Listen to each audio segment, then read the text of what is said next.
ನಮಸ್ತೆ ಗೆಳೆಯರೆ, ನಾವು ಇವತ್ತು ಯಲಹಂಕದ ಗಣೇಶ ಗಾಯತ್ರಿ ದೇವಿಯ ದರ್ಶನ ಮಾಡಿದ್ವಿ. ತುಂಬ ಮನಸ್ಸಿಗೆ ತಂಪು ಇಂಪು ಕೊಡೋ ದೇವಸ್ಥಾನ.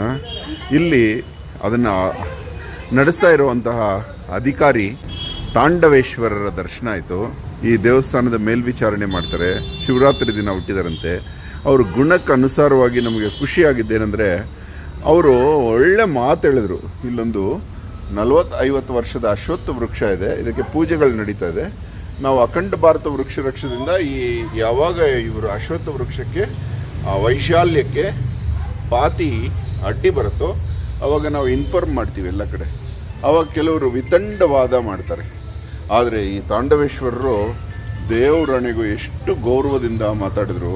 ಇದನ್ನ ಅನೇಕ ಸಲ ರಿಪೇರಿ ಮಾಡಿ ಮರ ಬೆಳೆದಷ್ಟು ಇದನ್ನು ಬೆಳೆಸಿದಾರಂತೆ.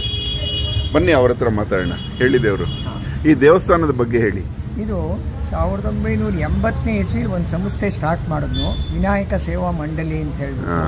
ಈ ಜಾಗನ ಇಲ್ಲಿ ಕಾಂಟ್ರಾಕ್ಟರ್ ಒಬ್ಬರಿದ್ದವರು ಹೌಸಿಂಗ್ ಬೋರ್ಡ್ ಇಂದ ಇದನ್ನ 35 ವರ್ಷ ಲೀಸ್ಗೆ ಮಾಡಿಕೊಟ್ಟು 100/90 ಪುಣ್ಯಾತ್ಮ. ಇವತ್ತು ಅವರು ಹಿಂದೂ ಸಂಸ್ಕೃತಿ ಉಳಿಸೋಕ್ಕೋಸ್ಕರ ಒಂದು ದೊಡ್ಡ ಕೆಲಸ ಮಾಡಿಕೊಟ್ಟು ಹೋಗಿದ್ದಾರೆ.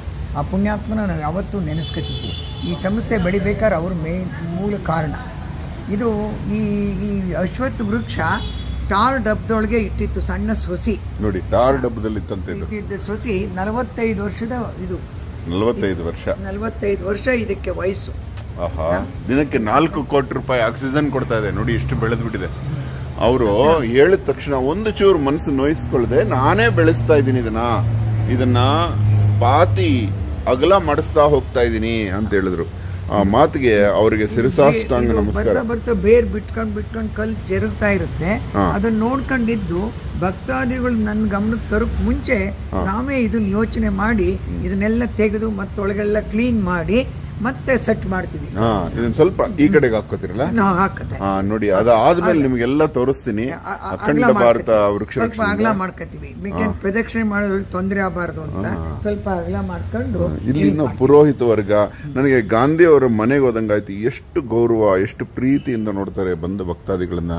ಗಣೇಶನ ದರ್ಶನ ಮಾಡಿ ಇಲ್ಲಿ ಬಂದು ಇಲ್ಲಿ ಗಾಯತ್ರಿ ದೇವಿಯನ್ನು ನೋಡ್ತಾ ಇದ್ರೆ ಅಲ್ಲೇ ಕೂತ್ ಬಿಡೋಣ ಅನ್ಸುತ್ತೆ. ಇಲ್ಲಿ ನಾಗ ಪ್ರತಿಷ್ಠೆ ಆಗಿದೆ.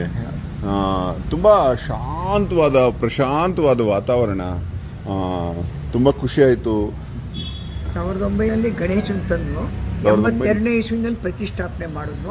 ಪ್ರತಿ ಒಂದು ವಿಗ್ರಹಗಳು ಸಂಕಷ್ಟಹರ ಚತುರ್ಥಿ ದಿವಸನೇ ಪ್ರತಿಷ್ಠಾಪನೆ ಮಾಡ್ತೀವಿ. ಹೌದು. ಜೈಪುರಕ್ಕೆ ಹೋಗಿ ಗಾಯತ್ರಿ ವಿಗ್ರಹ ತಗೊಂಡ್ಬಂದು 97ನೇ ಇಸ್ವಿನಲ್ಲಿ ಗಾಯತ್ರಿ ವಿಗ್ರಹ ಆಯ್ತು. ಆಮೇಲೆ ನವಗ್ರಹ ಆಯ್ತು. ಆಮೇಲೆ ಗೋಪುರಗಳಾಯ್ತು, 4 ಗೋಪುರ, ರಾಜಗೋಪುರ. ನೋಡಿ ಮಹಾನುಭಾವ, ಈ ಮಹಾನುಭಾವ ದೇವರು ಅಂದ್ರೆ ಅವ್ರ ಹೆಸರು ನೋಡಿ ಎಷ್ಟು ಚೆನ್ನಾಗಿದೆ, ತಾಂಡವೇಶ್ವರ. ಚೆನ್ನಾಗಿದೆ. ಶಿವರಾತ್ರಿ ದಿನ ಹುಟ್ಟಿದ್ರಂತೆ.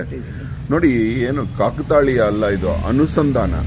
ಆ ಶಿವರಾತ್ರಿ ದಿನ ಹುಟ್ಟಿ ಇಲ್ಲಿ ಶಿವಮೊಗ್ಗನ ಸೇವನೆ ಮಾಡ್ತಾ ಇದಾರೆ ಇವರು. ಇಂಥವ್ರು ಬೆಳೀಲಿ, ಇಂಥವ್ರ ಸಂಖ್ಯೆ ಬೆಳೀಲಿ. ಭಗವಂತ ನನಗೆ ಯೋಗ ಕೊಟ್ಟಿದ್ದಾನೆ. ಧನ್ಯವಾದ. ಅಹೋರಾತ್ರ.